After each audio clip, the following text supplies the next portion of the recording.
Good. Hello, everyone. Thank you so much. We're about to start, but we'll wait 2 minutes. Wow. Så fint du har hemma, Viktor. Det såg riktigt julfint ut. Ja, men tack. Ja, väldigt fint där. We don't have translation from Swedish. No. Can I ask if there'll be a translation to English? Yes, there will be translation to English of the first part, and then a translation from English to Hebrew and Arabic, and that is the first part. Afterwards, we will say goodbye to the English part, and we will continue with the Hebrew speaking panel. Lovely. Thank you. Thank you.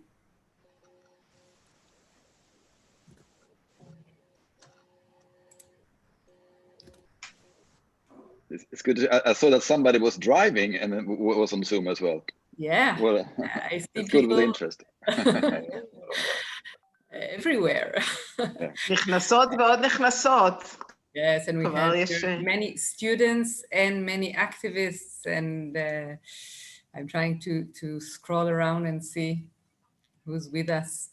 Nurit, shalom.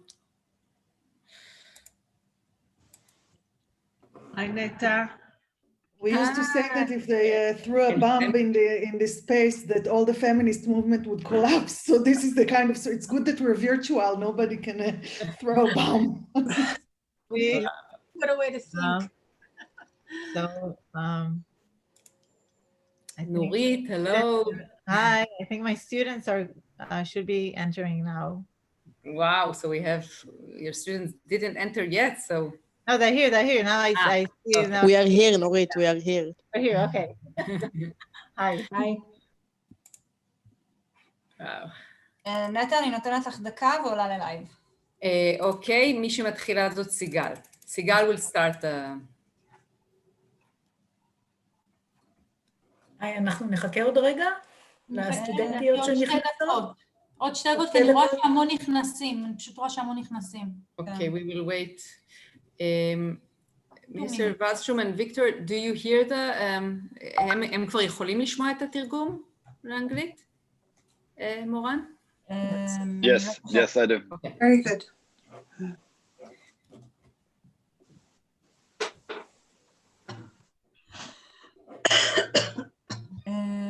מה שכן, אני תכף אבקש מכולן לכבות את המיקרופונים שלהם, חוץ ממי שבעצם... כן. חוץ מסיגל ומי שמדברת איתנו. כן. ואנחנו עולות ללייב. היי, שלום לכולם. כל כך מרגש אותי לראות את כולכם פה. אני שמחה לפתוח את אירוע השיא לציון 20 שנה להחלטה 1325 של מועצת הביטחון של האו"ם. המפגש היום הוא תוצר של שיתוף פעולה בין הפורום הפמיניסטי של מכללת ספיר ואיתך מעקי, משפטניות למען צדק חברתי. את האירוע אנחנו מבקשות להקדיש לזכרה של דוקטור נעמת צהל שהלכה לעולמה ביולי האחרון והיא בת 39 בלבד. נעמה הייתה ראש החטיבה לספרות במחלקה ללימודים רב-תחומיים במכללת ספיר, עורכת וסופרת, היא הייתה מרצה בחסד, הומניסטית במובן העמוק, שוחרת שוויון ושלום. עקרונות הצדק, המוסר והאחריות כלפי הזולת עיצבו את האקטיביזם שלה גם כחברה בוועדת ההיגוי של הפורום הפמיניסטי וגם כחברה בהנהלת איתך מעקי. בתחילת שיתוף הפעולה עם נטע ושאר החברות מאיתך מעקי, הרגשתי שרוחה של נעמה מלווה אותנו. אני בטוחה שמי שהכיר את נעמה באופן אישי, יסכים שנעמה הייתה שמחה מהחיבור ובקיומו של האירוע. בהשראתה אני בטוחה שאנחנו עוד נקדם ביחד פרויקטים חשובים. בלי הרבה שהיות, אני מבקשת להעביר את השרביט לעורכת הדין נטע לוי מאיתך מעקי, שמרכזת את הפרויקט לקידום יישום החלטה 1325 של מועצת הביטחון של האו"ם. נטע, בבקשה. תודה רבה, סיגל, ותודה לפורום הפמיניסטי של מכללת ספיר על שיתוף הפעולה בכנס המיוחד הזה, כנס נעילה לחודש עם עשרות אירועים שערכנו, יחד עם שותפות ושותפים רבים לציון 20 שנה להחלטה 1325. בהחלטה ההיסטורית הזאת, מועצת הביטחון של האום הכירה לראשונה בעובדה שנשים נפגעות באופן ייחודי בקונפליקטים אלימים, ולא נמצאות כמעט בכלל במוקדי קבלת ההחלטות בנושאים הקשורים לשלום וביטחון. לאורך החודש היו לנו אורחות ואורחים מהארץ ומהעולם, בהם מרים קורונל פרר מהפיליפינים, האישה הראשונה והיחידה בינתיים בעולם שחתמה על הסכם שלום כחותמת ראשית, והשגריר אנוארול צ'אודורי, שהיה נשיא מועצת הביטחון של האום שהוביל לקבלת החלטה 1325 לפני 20 שנה, ודיבר לבקשתנו בוועדה לשוויון מגדרי של הכנסת בשבוע שעבר. את הדיונים השונים ערכנו עם סטודנטים וסטודנטיות ממסגרות אקדמיות שונות וממגוון תחומי לימוד, ועסקנו בזוויות שונות הקשורות להחלטה 1325. בין היתר דנו במחלוקות סביב אופן היישום שלה, ביצירת שיתוף פעולה בין יהודיות וערביות פמיניסטיות בשדה של שלום וביטחון. דנו בשאלת ייצוג הנשים, ואיך לא להסתפק רק בספירת ראשים, אלא לוודא שיהיה ייצוג של נשים ממגוון הקבוצות, ולוודא הבאה של ערכים של שוויון לשולחן קבלת ההחלטות. ערכנו כנס משותף לנשים ישראליות ופלסטיניות, ערכנו כנס בנושא נשים, אקלים וביטחון, ועמדנו השבוע מול הכנסת בעצרת חירום, יחד עם חברותינו בנשים עושות שלום, עם ארגונים נוספים ודיפלומטים ודיפלומטיות, בקריאה לממשלה לספור נשים בכל התחומים, בשלום, בביטחון, בכלכלה ובבריאות. מהדברים הרבים שנאמרו בכנסים, עלה צורך בשינוי מהותי ויסודי של השיח על שלום וביטחון, פמיניזציה שלו. עוד מעט נדבר על כך עם מרגוט וולסטרום, שרת החוץ לשעבר של שבדיה, אורחת מיוחדת שמרגש אותי מאוד שנענתה להזמנה שלנו.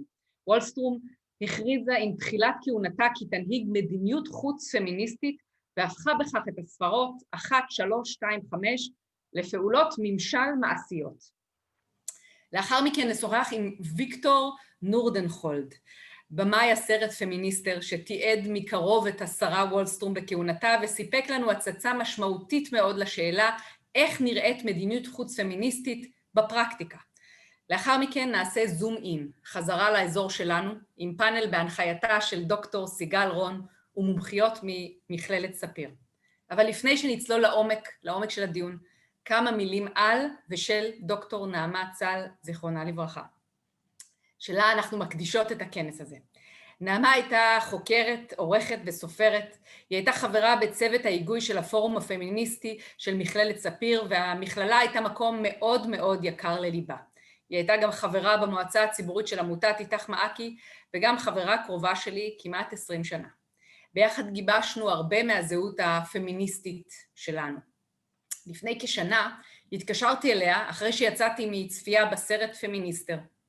הייתי נסערת ומלאת מחשבות. ולאחר ששיתפתי אותה, דיברנו על האתגר הגדול להביא קול שונה, קול פמיניסטי, למישורים שונים של עשייה, לפוליטיקה, לתרבות, למשק. נעמה דיברה על המיאוס מהדיכוטומיות בין שחור ולבן, על ההבחנה הגסה והלא מדויקת שהיא הרגישה בין חולה לבריאה, שהיא חוותה באותם ימים על בשרה. היא דיברה על הצורך להביא ריכוך לשיח הדיכוטומי הדומיננטי בתחומים רבים. כעורכת, סופרת וחוקרת, נעמה העזה והצליחה פעמים רבות לעשות שינוי מהותי בשיח, ולהכניס ריכוך פמיניסטי לתוכו. יעידו על כך לדעתי גם הסטודנטים והסטודנטיות שלה כאן בספיר. באחד הטקסטים שנעמה כתבה לזכרה של הסופרת רונית מטלון, חברתה, שנפטרה לפני 3 שנים, נעמה התייחסה לצורך בחניכה נשית, וכך היא כתבה: רונית מטלון היא הראשונה שידעה את זה, שנשים כותבות צריכות אימהות, וצריכות אימהות בתרבות. אנחנו צריכות משפחה, וצריכות אבות, גם אבות, וגם אחים. אבל בלי אימהות, בלי האימהות אנחנו פשוט לא יכולות. כי בלעדיהן אין לנו מובן. בלעדיהן אנחנו לא יכולות בפשטות לדבר. אנחנו גם נדרשות לחפש לנו בצורה אקטיבית מאוד, עם פנסים חזקים, כי אין הרבה. אין לחפש לנו את האימהות שלנו בתרבות.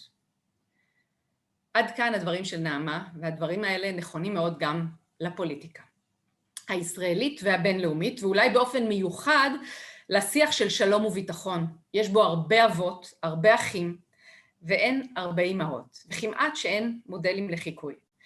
זאת לא הסיבה היחידה שבגללה הרחקנו הפעם עד למודל לחיקוי מחוץ לישראל, אל שבדיה. אורחת הכבוד שלנו היא מרגוט וולסטרום, שכיהנה עד לפני שנה כשרת החוץ של שבדיה, ועם יומה הראשון בתפקיד הכריזה כי תנהיג מדיניות חוץ פמיניסטית. זה היה צעד יוצא דופן ונועז. בעקבותיה הלכו מדינות נוספות, וגם אנחנו רוצות ללמוד ממנה. השיחה עם השרה ועם במאי הסרט תיערך באנגלית, ניתן להפעיל את התרגום הסימולטני לעברית וערבית. נשמח אם תכתבו שאלות בצ'אט במהלך השיחה, ולאחר מכן נעלה אותן בפני השרה. Thank you very much, Minister Wallström, for joining us. This is a great honor. Many feminists in Israel followed you and the feminist foreign policy you declared with lots of curiosity and admiration. I want to start by asking you, what led you to choose and to declare the feminist foreign policy? First of all, Netta, thank you so much for inviting me.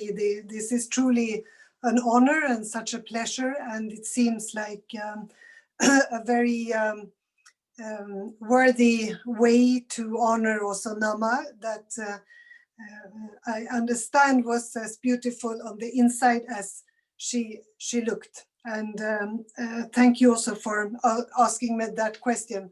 Well, when we took office, a new government took office in 2014, and I became the foreign minister. And of course, we were lucky to say that foreign policy has traditionally been founded on consensus about some guiding principles, like how we look at the defense of human rights and democracy in the world, the international solidarity, security policy, what have you. All of these things have gathered big and broad political support in Sweden. But we also wanted, of course, to give our government a chance to create a profile for our foreign policy. And I was the one to formulate this and to present it. And one of the points that we mentioned was, and this was very much my idea, to pronounce a feminist foreign policy. And of course, I could almost hear people gasp in the room, you know, diplomats that maybe became a bit nervous. What on earth is this? And I also realized that you had to immediately define. So what is feminism, first of all? And also and it is as simple as accepting that women and men should have the same rights and the same obligations and the same opportunities. Then I also realized that it had to become a practical tool. So I defined 3 parameters that I wanted all of our diplomats and the whole diplomatic corps to apply in the different country situations. I said it's about, and it starts with an R, so the 3 R's. The R for rights, check on whether girls and women enjoy the same legal and human rights in a country. Can they go to school? Can they start a business? Can they open a bank account? Can they have the same legal rights as every man? Can they take any job that they want? Secondly, what about representation? Are they there around the table where important decisions are being made? Are they in parliament? Are they in governments? Are they in boards of big companies? And where do they have economic empowerment? And thirdly, resources. What about the budget, and is there a gender budgeting? Can we check whether the resources go to meet the needs of also women and girls? And I think with the help of these parameters, and you can say that it starts with the fourth R, which is a reality check. You know, what does it look like in this particular country? And I know that many diplomats very soon came back and said, well, you know, we started to look into the question of child marriages, for example, that if you count, there are so many girls being married away in big parts of the world before they are 18. And also they said, well, we looked at who do we invite to our embassies? Who do we listen to? The events that we organized. So this was opening up a lot of things also when it comes to the reality check. And then we made sure that in the ministry, we actually, first of all, we trained women negotiators and mediators, because the whole idea, why does it belong to foreign policy, has to do with the fact that we know if women are engaged in peace negotiations, in mediations, you will have more options on the table and any peace agreements will last longer.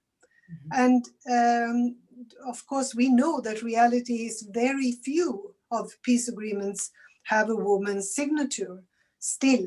It's only a small part of them.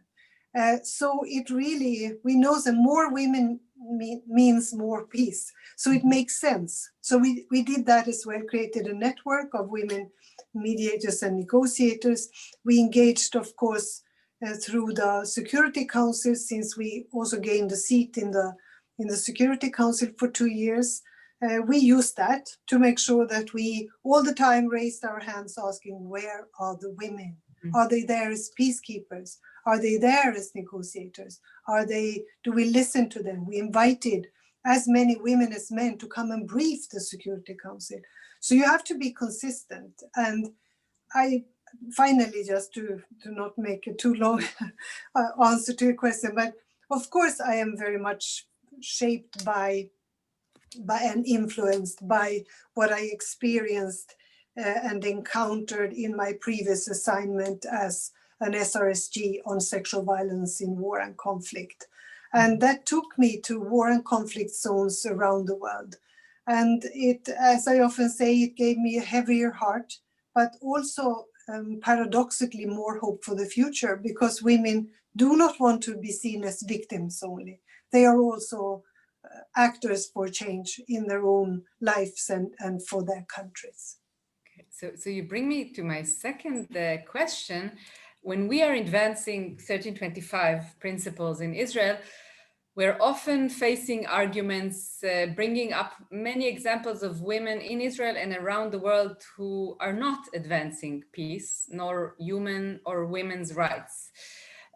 What is your answer to these kinds of arguments against the women, peace and security agenda?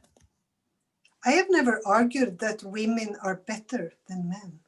You know, but it's a democratic thing. We make up half, and in some countries more than half of the population. We have our views and our experiences and our own ideas. And it is such a loss not to engage half of the population. And of course, there are good and bad women as well. But the thing is, if you leave us out systematically, if you discriminate against women, then you lose the potential of half of your population. So it's not to say, as much as we would like to think that we are better, and you know, that we have we bring something different, a different view and perspective with us. And sometimes it might not be better, but you need that as well and definitely to be able to reach peace, because women are often the ones who carry a lot of responsibility. And of course, I saw it so much in Africa, where unfortunately most of these ongoing wars and conflicts are playing out in a way that you have systematic use of sexual violence and rape in war and conflict as well. And but women they carry children, they carry food, they carry water, they carry produce to the market, they carry a lot of responsibility, but they should not have to carry shame for having been attacked or abused as well. But that was, until then, that was very much the case, because there was almost total impunity for these kinds of crimes. But women need to be there because it's a democratic point to view. Absolutely. We saw you in the film, a single woman around the table at the UN Security Council, and maybe it's not the only time you were the only woman around the table. How does it feel to be the only woman around the table in the discourse of peace and security? Well, I have throughout my political career that has now and then been the case. So I have some experience from knowing that, but it has also improved. I mean, thanks to women fighting for women's rights, for democracy, we have a different situation. But yeah, it can be rather daunting at times, but you just have to gather that kind of courage that it takes sometimes to be alone. And I believe that those networks of women, the contact with other women, is extremely important.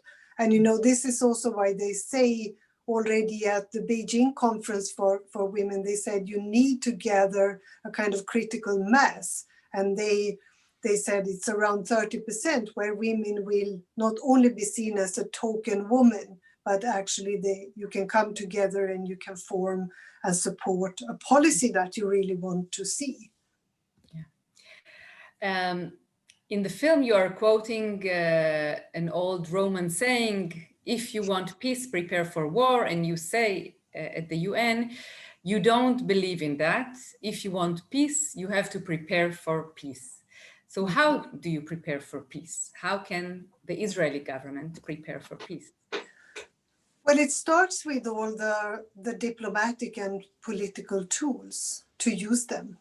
And of course, that starts with dialogue, to establish a dialogue, to try to understand the other. And I often refer to Amos Oz and his books, because I really think that in his book, for example, how to cure a fanatic, I think he points to some of the most important things when it comes to opening up for a dialogue. So it's really about starting use all the other instruments than violence to make sure that you can build security and peace.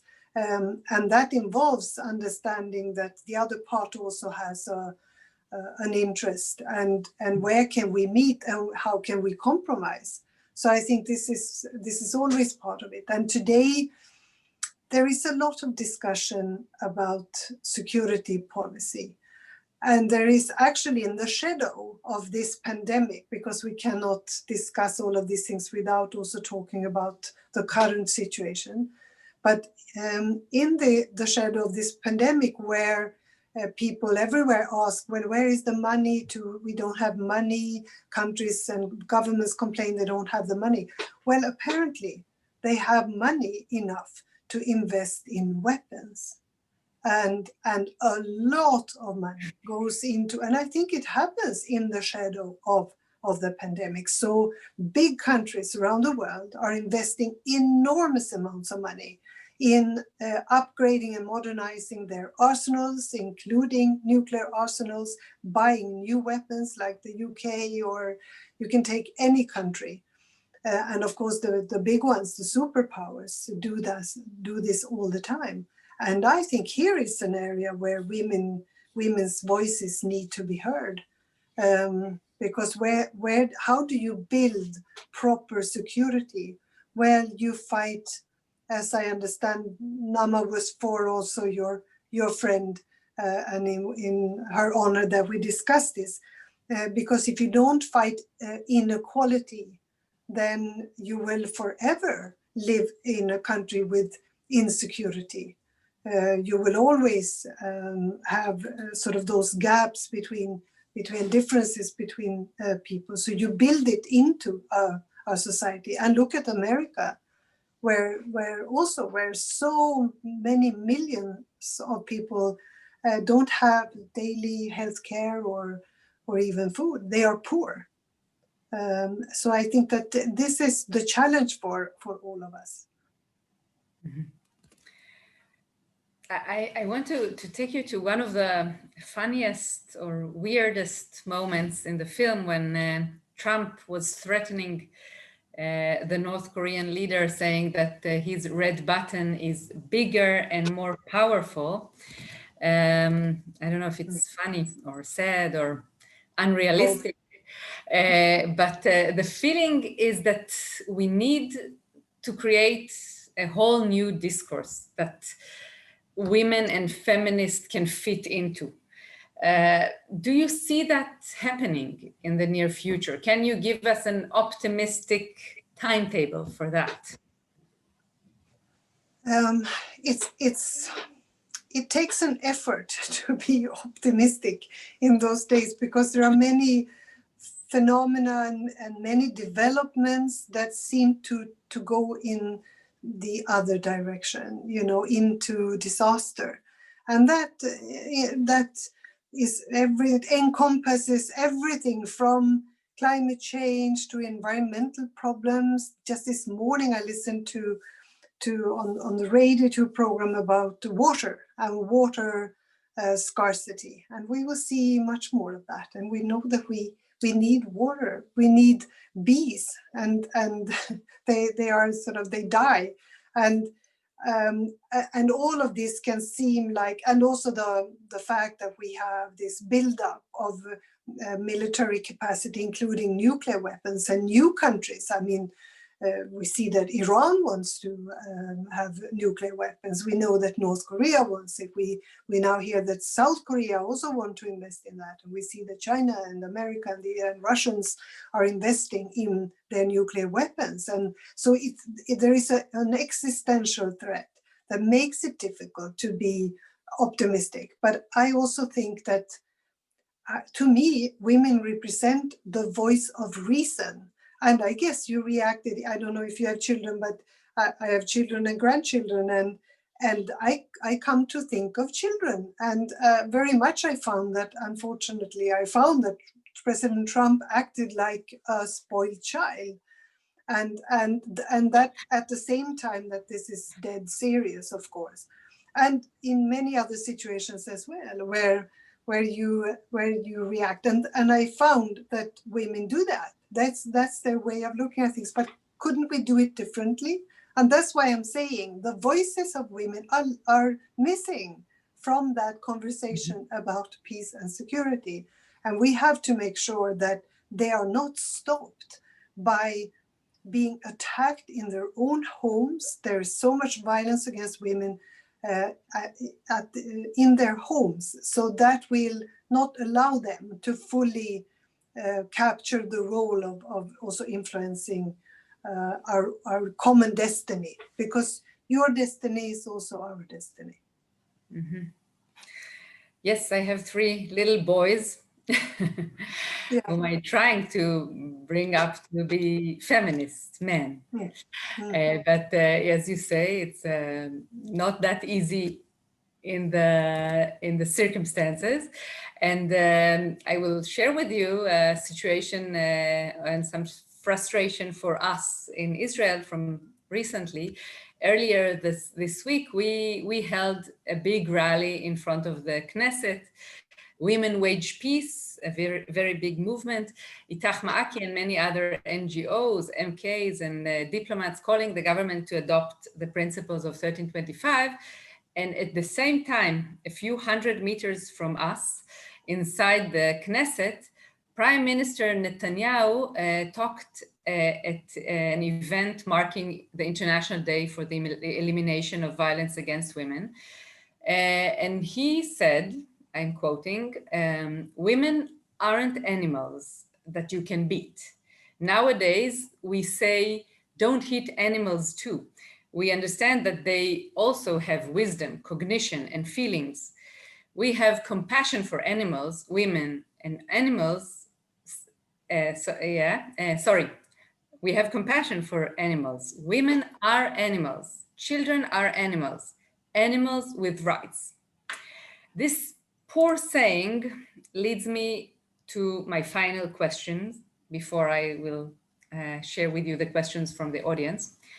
In Israel, we usually look with envy at Scandinavian countries in terms of gender equality status, not in terms of the weather. You had a government that declared itself as a feminist government, something that we can hardly dream about. And yet, watching the film and knowing the backlash that you suffered for the changes you brought, it seems that the current political international structures cannot really have a way to deal with such an essential change in thinking, like the feminist foreign policy suggests. What are the changes needed in local and international level in order to make it happen? That was almost several questions into one, and it's the $1 million question almost. What has to happen? Well, first of all, what has to happen is that women and organizations and universities and different groups, civil society groups, have to continue to come together and say, this is what we expect from our leaders. It requires leadership, good leadership. And I think also we got some hope from the change of power in the US, I have to say.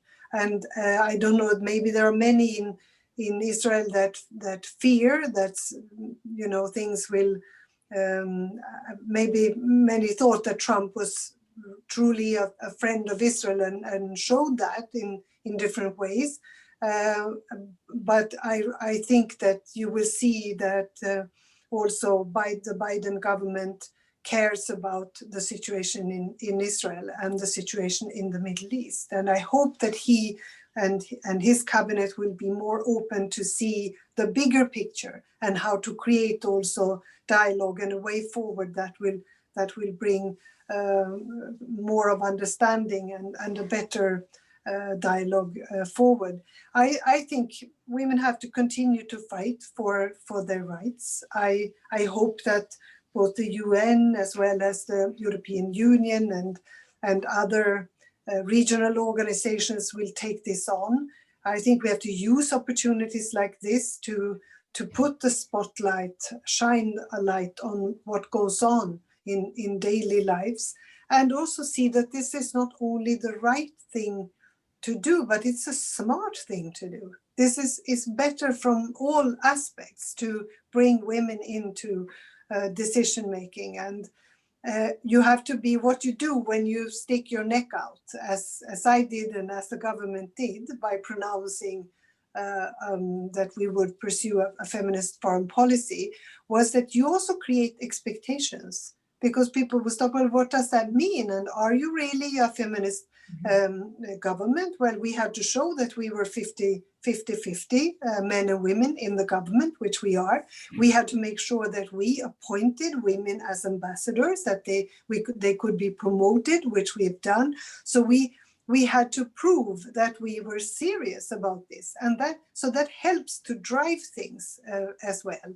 So I think you have to continue to put pressure in a democratic way on your government and on all your leaders, and also train women to take on new posts and new jobs. And can I just say that, you know, from the movie, that this is something that of course hurt me a lot, to be depicted in a way that is absolutely false, and being an anti-Semite to I don't know what I haven't heard that I've been accused of. And I've never had any other interest than to also see to the role of Israel and Israel's need for security, for example, but also move things in a way that that can bring sort of the Palestinians on board. And of course, the recognition of Palestine meant that we could also talk to them and tell them what we think about things that have to change if this is to be real. So I have no other interest than peace in the Middle East and development for both Israel and Palestine. And you know that we worked a lot for exactly what you have tried to do as well, to start a dialogue, to have people meet from both sides. Because unless you do, there will not be peace, real peace, and sustainable peace. And you have to be able to meet and understand and talk, and sometimes you, or maybe even very often, you disagree, but you can still be in a dialogue about the future. Thank you for your candid answers. I see that many people wrote some questions in the chat, so I will share it with you, and if you can answer those questions as well. Moran Barir asks, Minister Wallström, thank you so much for speaking with us today. I watched the film yesterday and it filled me with hope, love and inspiration. My question, a very strong moment in the film for me was when you read the article with the threat of your life and started crying. It doesn't break you, but you do give space for your personal emotions. This is very feminist, in my opinion, and one of the key steps in the feminizing of our systems, personally and publicly. Could you elaborate about that aspect of giving space to emotions in political system? Thank you, and thank you, Moran, for a beautiful question. Thank you. It's a good question, because actually I think that this is maybe part of female leadership often.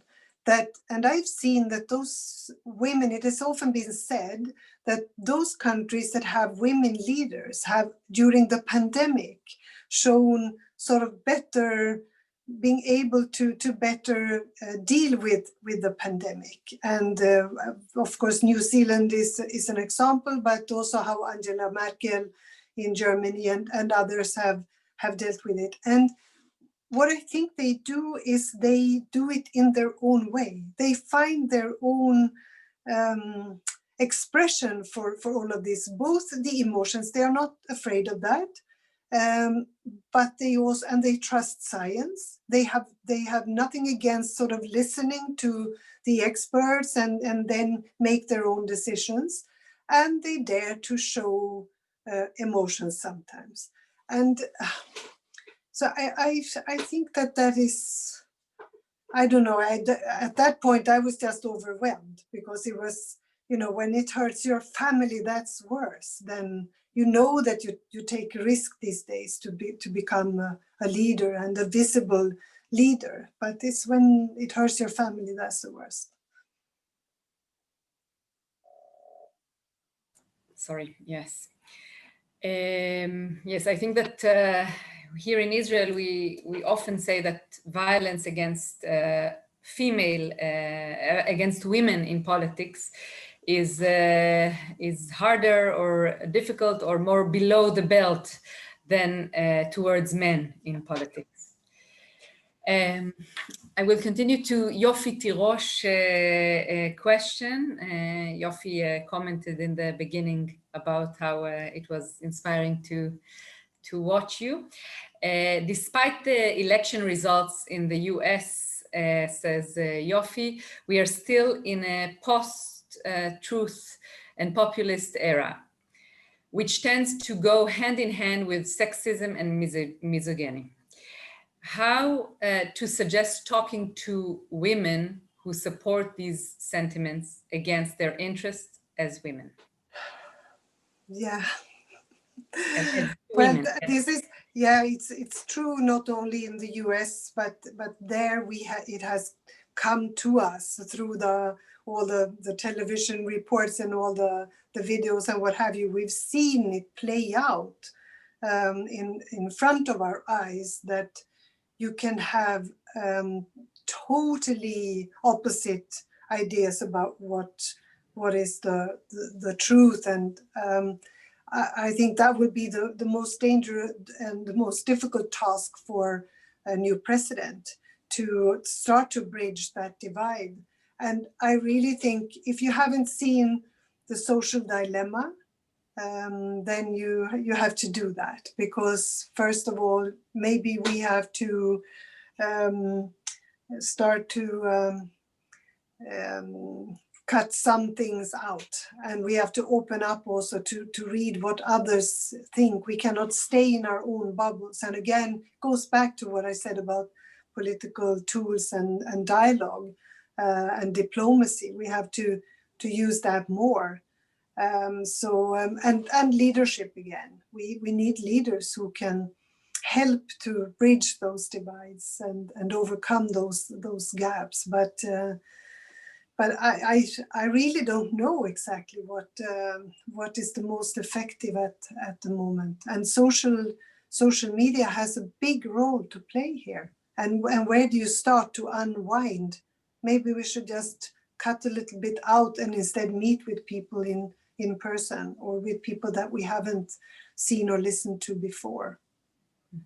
As long as they don't force me to listen to Jordan B. Peterson, then I'm happy. I think that Yofi, she marked the word to women. Whether you have any suggestion to how talking to women who support these sentiments, that maybe it's a different way.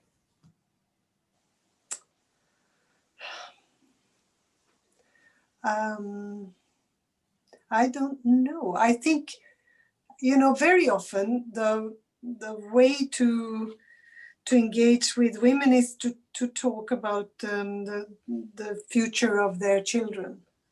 How do you want your children to grow up? And it ought to be not only for women, but traditionally this has been the role of women mainly, and they seem to care more, for example, about climate change and the environment and those things, because we are geared that way sort of by experience and how we are raised ourselves to think about the future and have a more of a long-term thinking, because we are so impatient these days. And we have a short-term thinking economically, and all our structures are built to be short-term thinking. But maybe that is the way. I don't know. I don't know. Maybe somebody has a good way.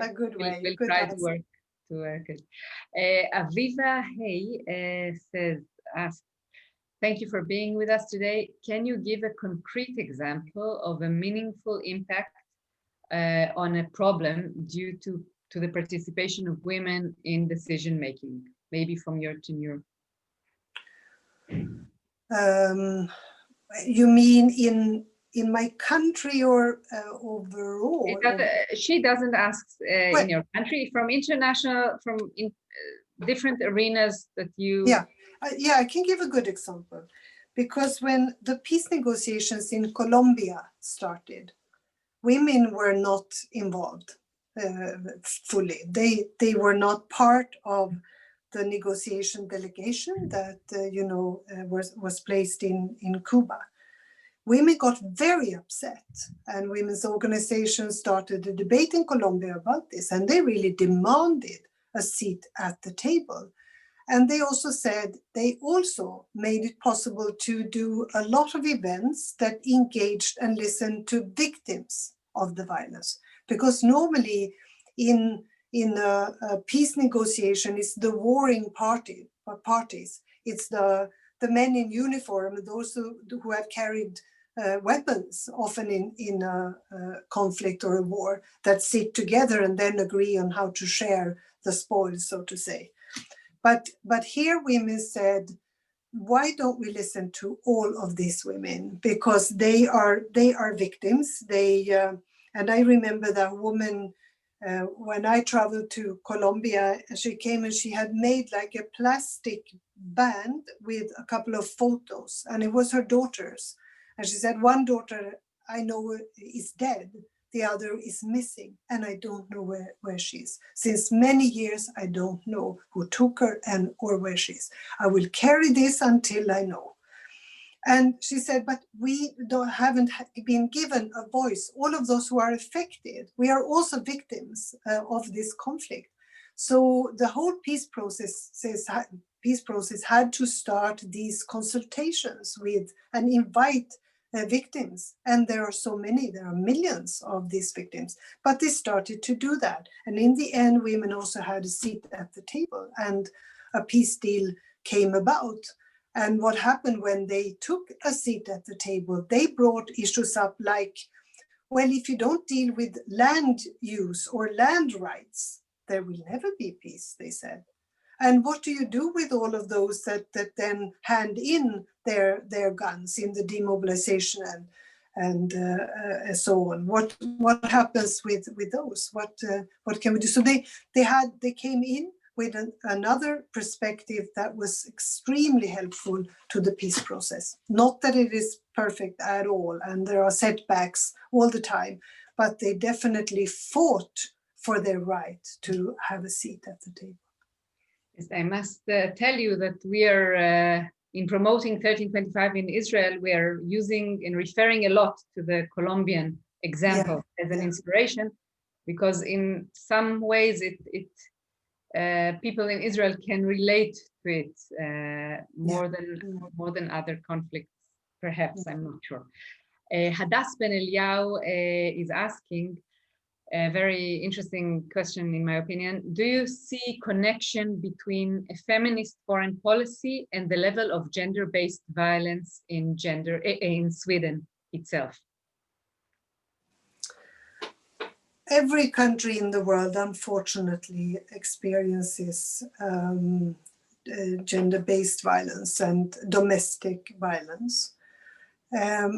I don't know exactly where we are I have not updated my own knowledge about the statistics, where we are placed in that list. One thing that I know we have in common, though, which is a very important thing, and I'm so happy that Israel has joined on the road towards the Nordic model when it comes to prostitution and those who buy sex, that you criminalize the buyers instead of criminalizing the women.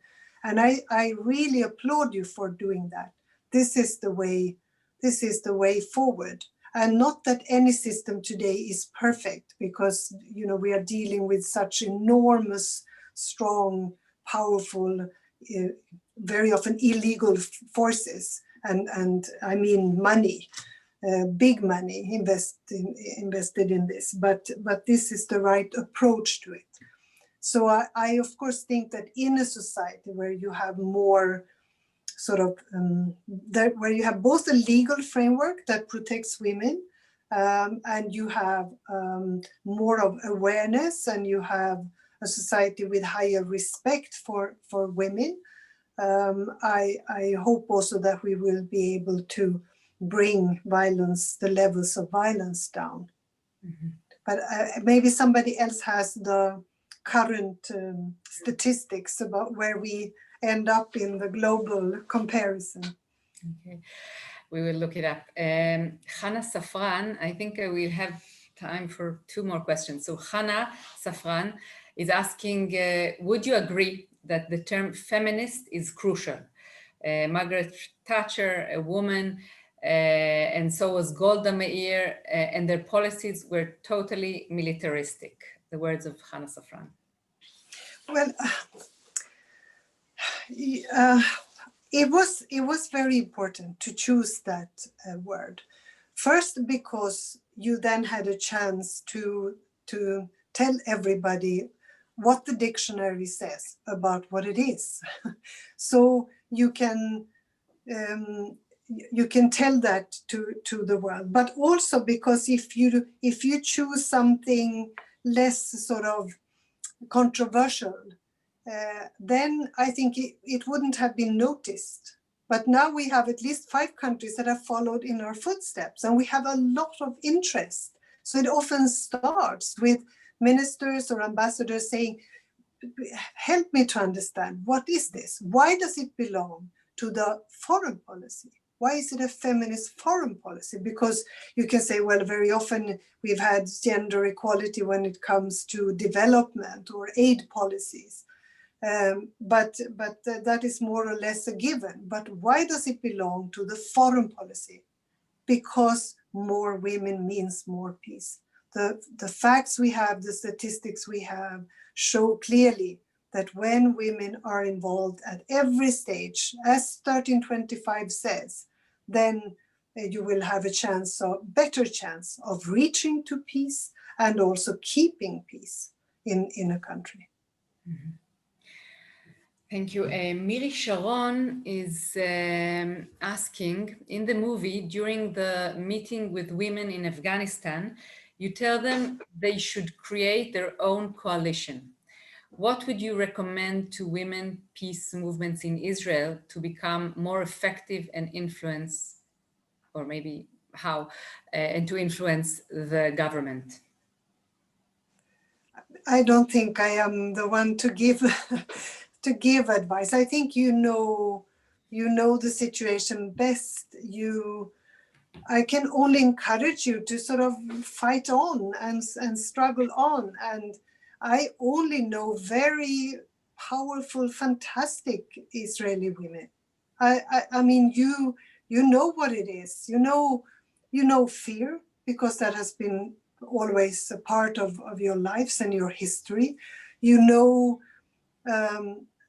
all the conflicts and the struggle for everyday life. You know the extremist positions.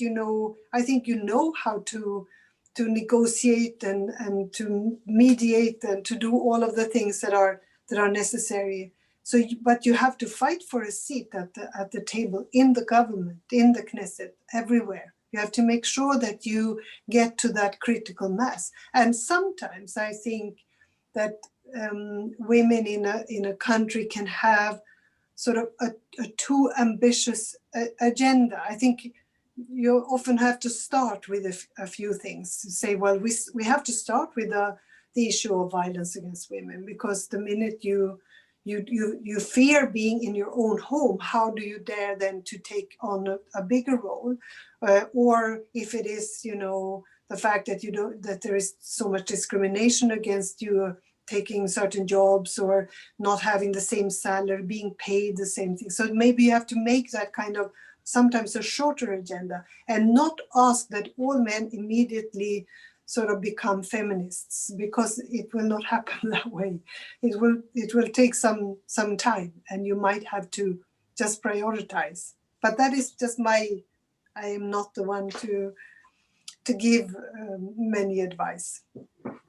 I want to, we ran out of time, but I see that we have more questions, but I want to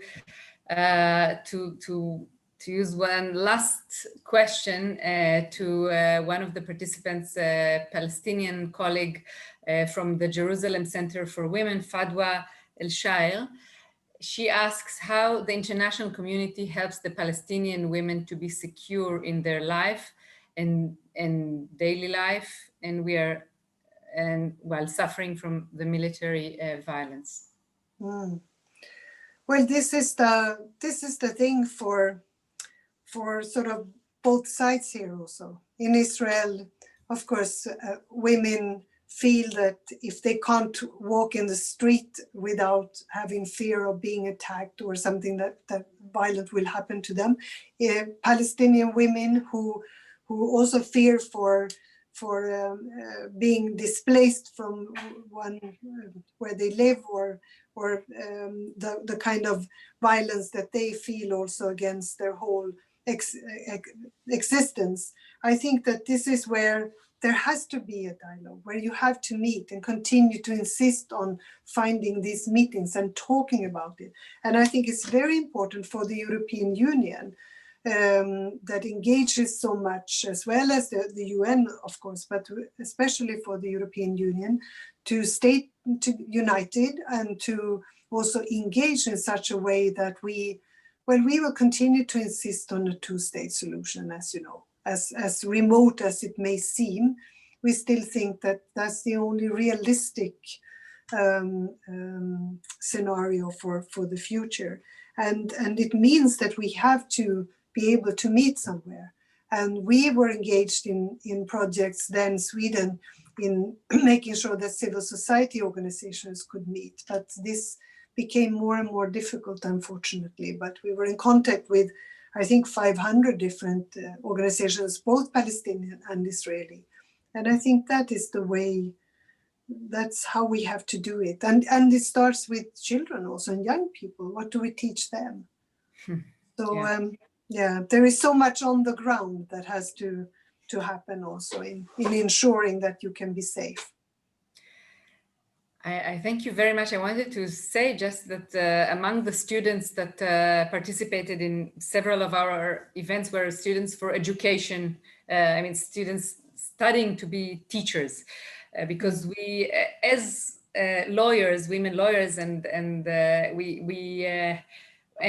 activists in different fields, we're very much aware how education is, and the change in the education level is very much needed. Mרגוט Wólsטרום, I wanted to thank you very, very much for the inspiration and the leadership and for joining us. There were almost around 200 participants, and we had it also in Facebook Live. It was a great honor. No, it was an honor for me. Thank you so much for inviting me. Thank you all who have been listening and engaging. And you know that you have a friend in me also in everything that you try to do. So I can only encourage you to continue both with the dialogue and with the work that you are doing. Thank you so much. Thank you. Thank you very, very much. And thank you, Victor Nordenhold, our second guest of honor for today. Victor is the director of the film Feminister. Thank you very much, Victor, for joining us, for making a fascinating film, and for allowing us to screen it. Around 250 women and men in Israel watched the film in the last few days, and we received enthusiastic feedback. A friend of mine, Yofi Tirosh, who was until recently the head of the law school in Sapir College, said that in this pessimistic period and frustrating period, the film really lifted her up and encouraged her. So thank you very much for joining us. And I want to start by asking you what inspired you to create this documentary, and what was your first reaction when you heard of a feminist foreign policy? Well, I came from, I'm a documentary filmmaker, but I came from being an international news reporter. So of course, first of all, actually, I wanted to make a movie about a foreign minister. That's how it actually started. But then the first day, Mרגוט said, I want to declare a feminist foreign policies. And then, of course, it became even more interesting. So, I mean, that's one thing led to the other, you could say. And what did it sound reasonable? Did it sound weird? No, it sounded very reasonable and very interesting. Because I mean, I agree, of course, that the point of it that we, I mean, equality is the main point of it, and also that it's not that women are better than men, but we're all equal. We should have the same opportunities, same obligations, same rights. That's very basic, I think. So that's something very understandable. So I think it was very interesting to see also what happened to the declaration. Yeah. So before I'll continue to my next question, I want to remind the audience that you can all send questions, write questions in Hebrew or in English in the chat to Victor. So Victor, I wanted to ask you, do you think that your perspective as a man impacted the outcome of the film? Or in other words, do you think that if you were a woman filmmaker, the film would have looked entirely different?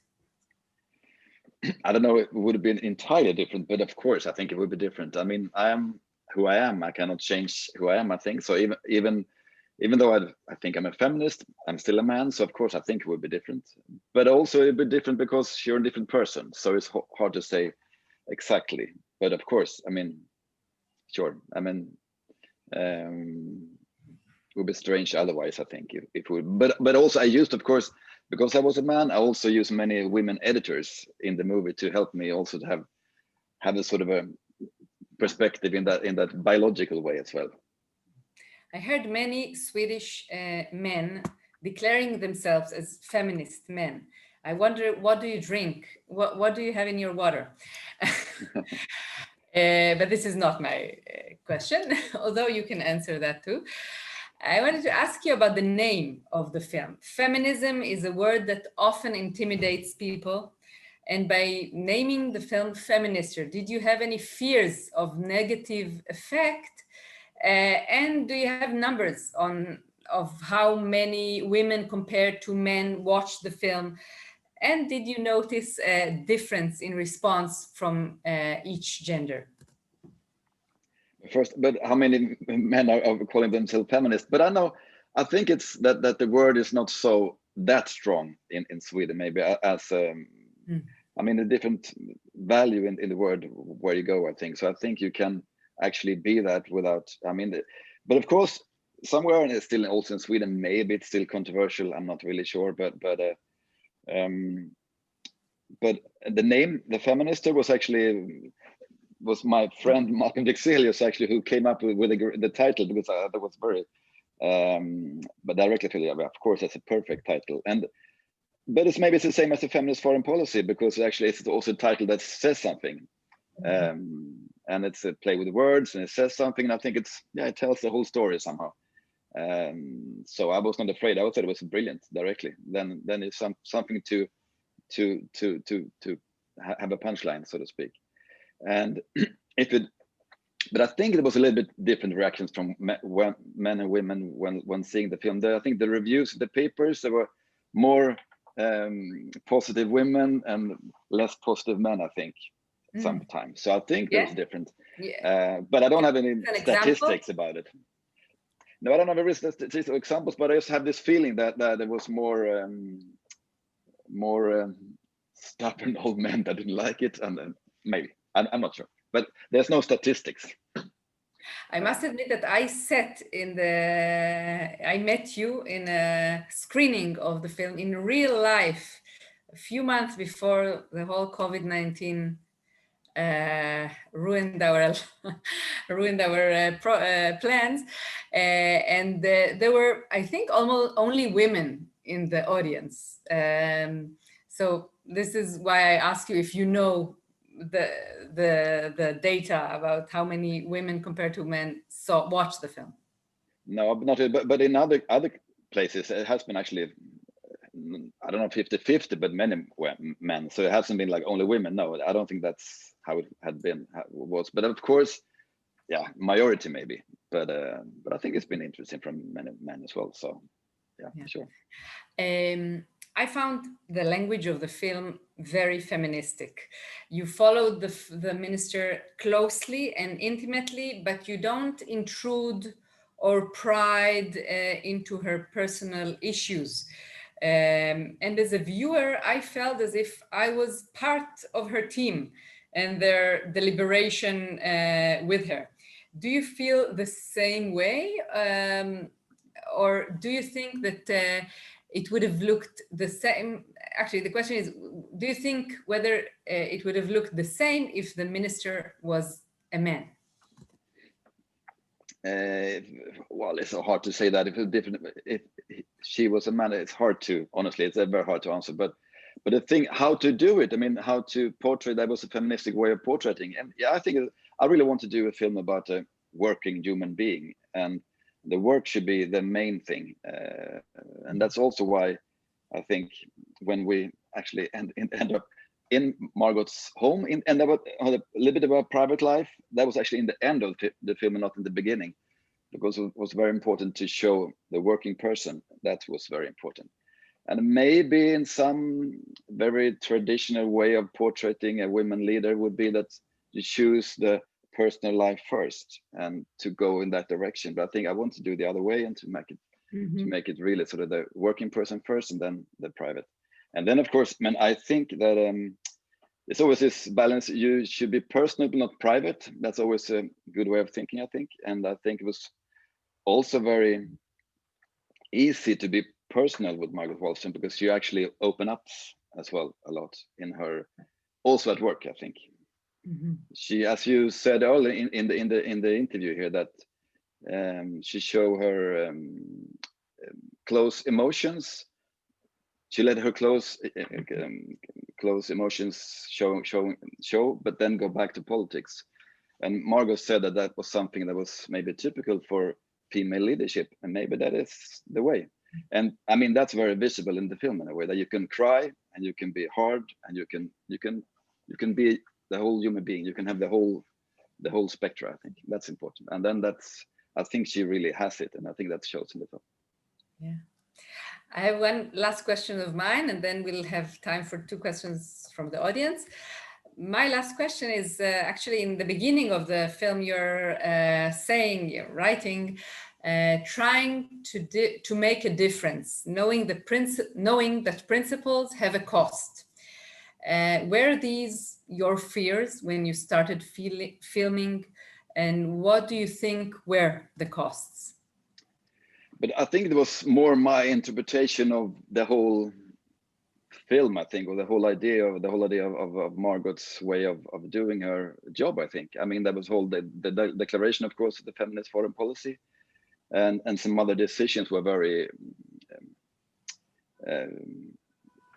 with a lot of courage, I think. And of course, if you do that, then of course it's the price to pay. If you try to go against big powers like and say that they don't have a very good feministic rights or women rights, and of course then you get beaten a bit in the beginning. In a way, you get beaten by economic sanctions and so on. So there is a cost, but then you can move on. And of course in the film also there's a personal cost, of course, if you are very courageous and do things that not everybody likes, some great powers don't like. Of course, it's also can be stressful, and your personal health can also be at risk. So I think that's both this personal and this work part of it, I think. Thank you. I want to share 2 questions from the audience. I will ask them together. First, Miri Sharon asks, which scenes that were filmed did you decide to leave out of the movie? Were there any scenes, and why? Second, how do you change personally as a result? How did you change personally as a result of making the movie? Maybe we can start with that, and if we'll have time for one last question afterwards. Yeah, first, if there were scenes that was left, many scenes were left out. I mean, it was doing a 4-year time. There was a lot of filming, I can say. So I don't know in a specific scene that I can really say. But I mean, there was a lot of material that was not in the film. But I mean, it's also because you have to not have the same all the time and so on. So that was a lot of, and especially because we wanted to have the film really from in the order of time, also to show how you change as a person a little bit as a minister, and as a change as a person. Of course, I think I changed as well. Of course, I learned a lot more what it's like to be a foreign minister, to what it's like to be in the foreign ministry. So I think I changed as well, definitely. And I learned also, because honestly, I didn't know this much about feminism and feminist foreign policy before I made the film. I mean, that's of course something I learned along the way. Interesting. Last question, because we're a little bit late. From Oran Barir. Thank you for a beautiful film. How do you see your place as a feminist man in the film industry in Sweden? Is it only or mainly by bringing feminist content to the screen, or is there more than that you do in the back office of the film industry? I don't know exactly, but what be a feminist, but for me, it's also about to care a lot about human rights, of course, in this kind of issues. If it's, I don't think it's only feminist, but it's part of it anyway. And that's one thing that I think it's really, really important to really get voices to the people that are not really have the voice all the time. That's very important.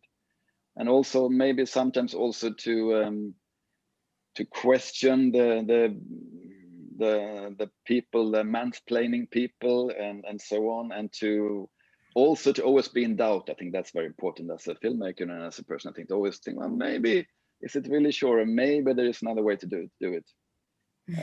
So that's, yeah, I think that's an important thing to try to consider different way of seeing things. Yeah, and as Margot said before, I mean, dialogue, to meet people. That's what we all want to do when making a film as well. I mean, your aim is to make a film, and you hope that other people will meet the people I meet, and that there could be a sort of a meeting, like now in this Zoom. We have this. We meet sort of in the same way as in the film somehow. Yes, Victor.